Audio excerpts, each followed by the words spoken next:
Hi friends, welcome to Sujatha recipes. Friends, ఈరోజు ఈ వీడియోలో బీరకాయ పచ్చడి ఎలా చేయాలో చూపించబోతున్నాను. ఇది రైస్లోకి, ఇడ్లీలోకి, దోశల్లోకి చాలా బాగుంటుంది. దీనికోసం ముందుగా స్టవ్ పైన కడాయి పెట్టుకొని 1 టేబుల్ స్పూన్ ఆయిల్ వేసుకోవాలి. ఆయిల్ హీట్ అయిన తర్వాత 1 టేబుల్ స్పూన్ శనగపప్పు వేసుకోవాలి.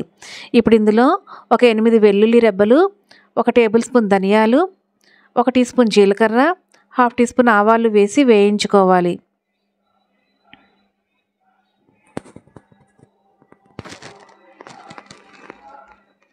ఇప్పుడు ఇందులో కొద్దిగా కరివేపాకు, 10 నుంచి 15 ఎండుమిరపకాయలు, 1 టేబుల్ స్పూన్ నువ్వులు వేసి వేయించుకోవాలి.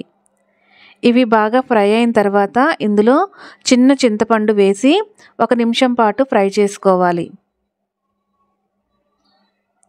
ఇప్పుడు వీటిని ఒక ప్లేట్లోకి తీసి చల్లార్చుకోవాలి.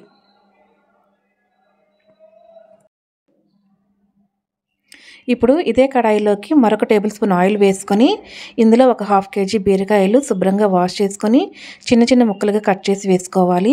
ఇందులో 1/2 టీ స్పూన్ పసుపు, రుచికి సరిపడా ఉప్పు వేసి కలుపుకొని మూత పెట్టి లో ఫ్లేమ్లో ఫ్రై చేసుకోవాలి. మధ్యలో కలుపుతూ ఫ్రై చేసుకోవాలి. బీరకాయల్లో ఉండే నీరంతా ఎగిరిపోయి ముక్కలు మెత్తబడేంత వరకు కలుపుతూ ఫ్రై చేసుకోవాలి.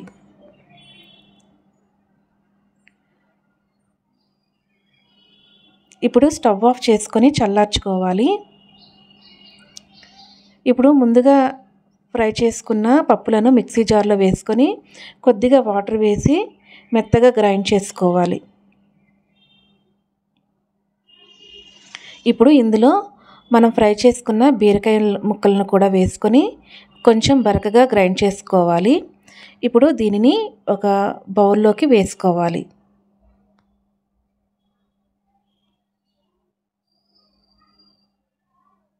ఇప్పుడు స్టవ్ పైన కడాయి పెట్టుకొని 1 టేబుల్ స్పూన్ ఆయిల్ వేసుకొని 1 టీ స్పూన్ జీలకర్ర, 1/2 టీ స్పూన్ ఆవాలు, 2 ఎండుమిరపకాయలు, కొద్దిగా కరివేపాకు వేసి వేయించుకోవాలి.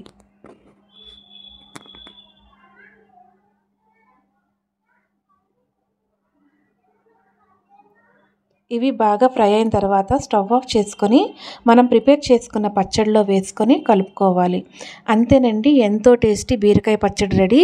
మీరు ట్రై చేయండి. మీకు ఎలా వచ్చిందో కామెంట్స్లో తెలియచేయండి. మీకు ఈ రెసిపీ నచ్చితే లైక్ చేయండి, షేర్ చేయండి, కామెంట్ చేయండి. అలాగే నా ఛానల్ సబ్స్క్రైబ్ చేసుకోండి. Thanks for watching my video.